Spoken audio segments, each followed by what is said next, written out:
میرا یہ سوال ہے کہ رفع الیدین کے بارے میں آپ کا کیا موقف ہے؟ اس میں صحابہ سے لے کر آج تک علماء اور ائمہ، محدثین اور فقہا کا اختلاف ہے، اور یہ اختلاف نہ حلال کا ہے، نہ حرام کا ہے، نہ جائز کا ہے، نہ ناجائز کا ہے۔ اسامہ حنیف ہیں، یہ پوچھنا ہی چاہ رہے ہیں، میرا ایک چھوٹی سی کریانے کی دکان ہے، میری آمدنی بہت کچھ زیادہ نہیں ہے، تو گھر والے بہت زیادہ اصرار کرتے ہیں کہ تم شادی کرو، اور میری آمدنی بہت کم ہے، تو مجھے یہ لگتا ہے کہ کہیں میں کسی مشکل میں نہ پھنس جاؤں۔ ایک صحابی نے آ کر تنگ دستی کی شکایت کی تو آپ نے فرمایا شادی کر لو۔ اللہ، تو وہ بڑے حیران ہوئے کہ میں تو تنگ دستی کی شکایت کر رہا ہوں، آپ کہہ رہے ہیں شادی کر لو۔ تو جب شادی کی تو خوشحال ہو گئے کہ آنے والی بعض اوقات اپنا رزق لے کر آتی ہے۔ یہ اگلے ہمارے ساتھ جو سائل ہیں سہیل احمد ان کا نام ہے جی، یہ پوچھ رہے ہیں السلام علیکم، میرا نام سہیل احمد ہے، میری عمر 15 سال ہے، میرا یہ سوال ہے کہ رفع الیدین کے بارے میں آپ کا کیا موقف ہے؟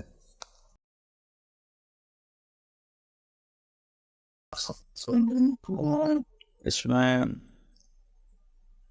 صحابہ سے لے کر آج تک علماء اور ائمہ، محدثین اور فقہا کا اختلاف ہے، اور یہ اختلاف نہ حلال کا ہے، نہ حرام کا ہے، نہ جائز کا ہے، نہ ناجائز کا ہے، مستحب کا ہے، جس کو نادانی کی وجہ سے اتنا بڑا بنا دیا ہے کہ نفرتیں پیدا ہو گئیں۔ یہ وہ مسائل ہیں جن کا آخرت کے ساتھ کوئی تعلق نہیں۔ اللہ، میرے نبی نے رفع یدین کیا بھی ہے، چھوڑا بھی ہے۔ عبداللہ بن مسعود رضی اللہ عنہ کی روایت ہے کہ انہوں نے نماز پڑھائی اور صرف تکبیر اولیٰ میں انہوں نے ہاتھ اٹھائے، باقی نہیں۔ ابن عمر رضی اللہ عنہ کی روایت ہے، ابو حمید ساعدی کی روایت ہے کہ انہوں نے رفع یدین کیا ساری نماز میں۔ تو لہذا اس میں زیادہ نہیں پڑھنا چاہیے، یہ مستحب چیز ہے۔ جو کہتے ہیں کرنا ہے ان کے نزدیک بھی افضل یہ ہے کہ کر سکتے ہیں، کرنا چاہیے، اور غیر افضل یہ ہے کہ نہ کرنا۔ جو چھوڑتے ہیں وہ کہتے ہیں بہتر یہ ہے کہ نہ کیا جائے، کوئی کر لے تو کوئی حرج کوئی نہیں۔ تو اب اس میں کیا لڑائی اور کشتی کرنا؟ مجھے تو بہت دکھ ہوتا ہے یہ سوشل میڈیا پر جب یہ رفع یدین پر، سورۃ فاتحہ پر، اور ایسے ہاتھ کہاں باندھنے ہیں، یہ اس پر جب یہ مناظرے کرتے ہیں تو دل بہت دکھی ہوتا ہے۔ میرے نبی نے کہا صلو کما رأیتمونی اصلی، جیسے مجھے نماز پڑھتے دیکھو ویسے پڑھو۔ صلو کما اصلی نہیں فرمایا، جیسے میں پڑھتا ہوں ویسے پڑھو۔ کسی نے، ایک صحابی نے دیکھا آپ کے بٹن کھلے ہوئے تھے نماز میں، وہ ساری زندگی بٹن کھول کے نماز پڑھتے تھے کہ اللہ کے نبی نے ایسے کیا تھا۔ تو کسی نے آپ کو کسی حالت میں دیکھا، کسی نے آپ کو کسی حالت میں دیکھا۔ اللہ نے آپ نے جو کچھ آپ نے نماز میں کیا وہ اللہ نے سب زندہ کر دیا ہے۔ وہ پوری امت میں آپ کی سنتیں اگر سارے رفع یدین پہ اکٹھے ہوتے تو چھوڑنے والی چھوٹ جاتی، سب رفع یدین کے چھوڑنے پہ اکٹھے ہوتے تو کرنے والی چھوٹ جاتی۔ تو اس طرح یہ کوئی لڑنے کی چیزیں نہیں ہیں، نہ یہ کوئی عقیدے کی چیزیں ہیں، اس پہ زیادہ سوچنا نہیں چاہیے اور نہ ہی بحث کرنی چاہیے۔ نہ ان پہ اصل ہے نماز میں آپ کا اللہ سے کتنا تعلق ہے۔ فَإِذَا فَرَغْتَ فَانْصَبْ وَإِلَىٰ رَبِّكَ فَارْغَب، یہ ہے نماز میں مطلوب کہ اللہ کی رغبت میں ہو، قد افلح المؤمنون الذین هم فی صلاتهم خاشعون. اللہ نماز میں خشوع ہو، اللہ تعالیٰ کی ذات سے تار جڑا ہوا ہو، اس پر تو بات ہوتی نہیں، یہاں ہاتھ باندھنا ہے، نہیں یہاں نہیں ہاتھ باندھنا ہے، اور کہ نہیں چھوڑنا ہے، اور اونچی آمین کہنی ہے کہ نہیں آہستہ آمین کہنی ہے، یہ ساری فضولیات ہیں. میں عبداللہ ابن مسعود کی حدیث پہ عمل کرتا ہوں. جزاک اللہ. اسامہ حنیف ہیں، یہ پوچھنا ہی چاہ رہے ہیں کہ میرا ایک چھوٹی سی کریانے کی دکان ہے، میری آمدنی بہت کچھ زیادہ نہیں ہے، تو گھر والے بہت زیادہ اصرار کرتے ہیں کہ تم شادی کرو، اور میری آمدنی بہت کم ہے، تو مجھے یہ لگتا ہے کہ کہیں میں کسی مشکل میں نہ پھنس جاؤں، تو کیا کرنا ہے؟ ہاں،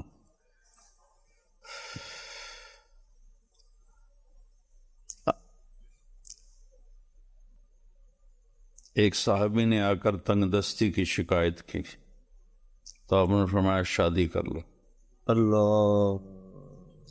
تو وہ بڑے حیران ہوئے کہ میں تو تنگ دستی کی شکایت کر رہا ہوں، آپ کہہ رہے ہیں شادی کر لو. تو جب شادی کی تو خوشحال ہو گئے کہ آنے والی بعض اوقات اپنا رزق لے کر آتی ہے تو اس سے رزق بڑھ جاتا ہے، اور دینے والا تو اللہ ہے. آپ اپنی دکان پہ سچ بولیں اور صحیح تولیں اور اس پر محنت کریں تو اللہ آپ کا رزق بڑھا دے گا. اور ایک صحابی نے عرض کیا یا رسول اللہ اريد ان يوسع علی رزقی، میں چاہتا ہوں میری روزی زیادہ ہو جائے، تو آپ نے فرمایا ادم علی الطہارہ یوسع علیک رزقک، تو باوضو رہا کر اللہ تیرا رزق بڑھا دے گا. ایسے ہی ماں باپ کی خدمت سے رزق بڑھتا ہے. یہ ساری حدیث کی بات. جی اگلے ہمارے ساتھ جو بہت سائل ہیں، یہ ان کا نام نادر ہے. یہ کہتے ہیں مائی نیم از نادر خان، آئی لیو in Malaysia, I want to talk مولانا طارق جمیل صاحب over the telephone. I have seen ہم ان مائی dreams twice. I have a very strange story of my life, and at somehow Maulana Tariq Jameel Saab is related to my life story as well, even at least for 5 minutes. بس ایک بار آواز سننا چاہتا ہوں اور بات کرنا چاہتا ہوں زندگی میں مرنے سے پہلے.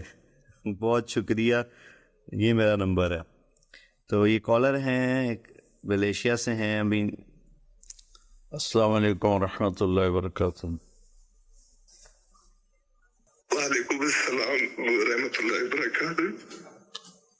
جی نادر میاں.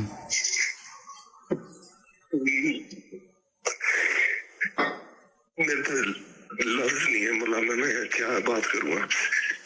اللہ آپ سے راضی ہو بیٹا.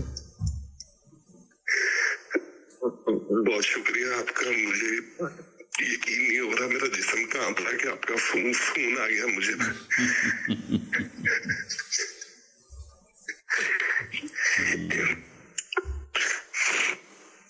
پاکستان کیوں؟ جی مولانا میری لاہور کی پیدائش ہے. اچھا. تو ملیشیا رہتا ہوں میں پچھلے 14 سال سے نا. اچھا اچھا اچھا اچھا. میں نے بڑی کوشش کی آپ کو ایک زمانے میں نا فون کرنے کی. اچھا. جہاں جہاں سے آپ کا نمبر مجھے کہیں ویب سائٹ پہ ملتا تھا تو میں بس آپ کو فون کر دیتا تھا. اس کی وجہ یہ ہے کہ پہلے تو میں نے آپ سے معذرت کرنی ہے. معذرت اس لیے کرنی ہے کہ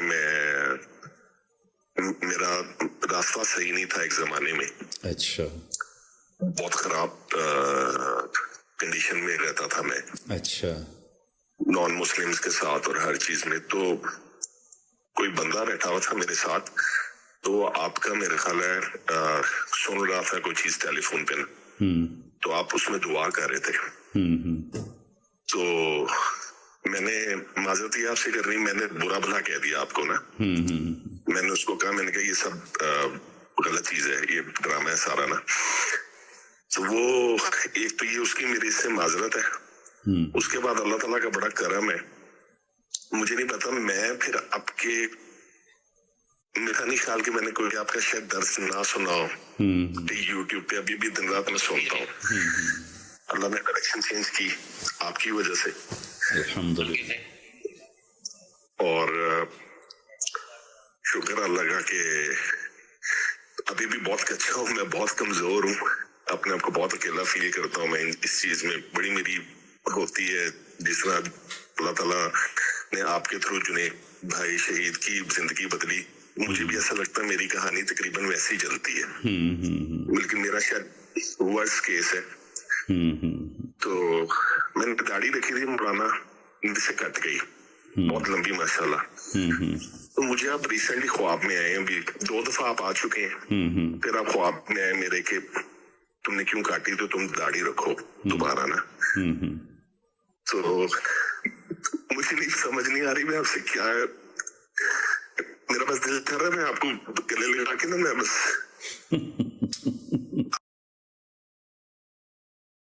آپ کے پاس کہیں پہنچ جاؤں کہ آپ کے وہاں پہ کوئی آپ کے بھائیوں میں کہیں، بس اللہ آپ کو آپ کے خاندان والوں کو، آپ کے کام کو، بس میری دعائیں مولانا. اللہ راضی ہوگا. نہیں یہی دے سکتے. اللہ خوش رکھے. تو آپ نے داڑھی شیو کرا دی تھی یا چھوٹی کرائی تھی؟ مولانا میں نے کاٹ ہی دی ساری. ہاں نہیں، پھر تو اس کو آپ رکھ لو. جی بس سال بعد یہ بھی پاکستان لاہور گیا تھا. میری سسٹر کی شادی تھی، ویڈنگ تھی. بس وہاں سے تو میری طبیعت ٹھیک نہیں ہوئی، میرے کاروبار سارے خراب ہو گئے، حالات خراب ہو گئے. تو مجھے کسی نے بتایا کہ جی وہ پتہ نہیں آپ کے اوپر یہ ہو گیا وہ ہو گیا. تو کمزور آدمی ہوں، بہت کمزور ہوں، اللہ کے سامنے بہت شرمندہ ہوں. کبھی میرا ایمان ایسے ہو جاتا ہے کہ درود پڑھنا، نفل پڑھنا، پتا کہ دیدی نے پتا کچھ کرنے کو نا، نعوذ باللہ. بس اس جد و جہد میں رہتا ہوں. اچھا. وہ آپ کہتے ہیں نا کہ 3 دن لگاؤ یا تھیلا لگاؤ، اس طرح کی کوئی چیز کہ میں وہاں واپس چلا جاؤں شاید پاکستان. میری 4 بیٹی ہیں، چھوٹی ہیں. اچھا. وائف میری ملیشین ہے، تو بس ادھر ہی رہتا ہوں. پھر میں اس طرح کچھ ہے. اچھا بیٹا، اللہ استقامت دے. اتار چڑھاؤ زندگی میں ہوتا رہتا ہے، تو جی کوئی پریشان نہیں ہونا چاہیے. اللہ تعالیٰ مدد کرے. اور ایسے ہی اعمال میں بھی کمی، کبھی زیادتی، کبھی شوق، کبھی سستی، یہ بھی زندگی کا حصہ ہے. تو بس چلتے رہنا چاہیے. اور جب کوئی خطا ہو جائے توبہ کریں، اللہ معاف کرنے والا ہے، غفور الرحیم ہے. تو 3 دن لگ جایا کریں تو اچھی بات ہے. بہت شکریہ مولانا آپ کے وقت کا. میں سمجھتا ہوں آپ کافی مصروف رہتے. ٹھیک ہے، بہت شکریہ. السلام علیکم. السلام علیکم. دعا کیجیے گا. وعلیکم السلام ورحمۃ اللہ.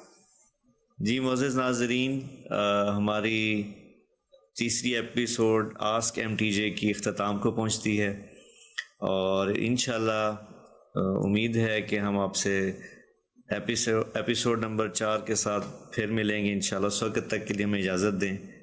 اللہ میرا اور آپ کا حامی و ناصر ہو. جزاکم اللہ.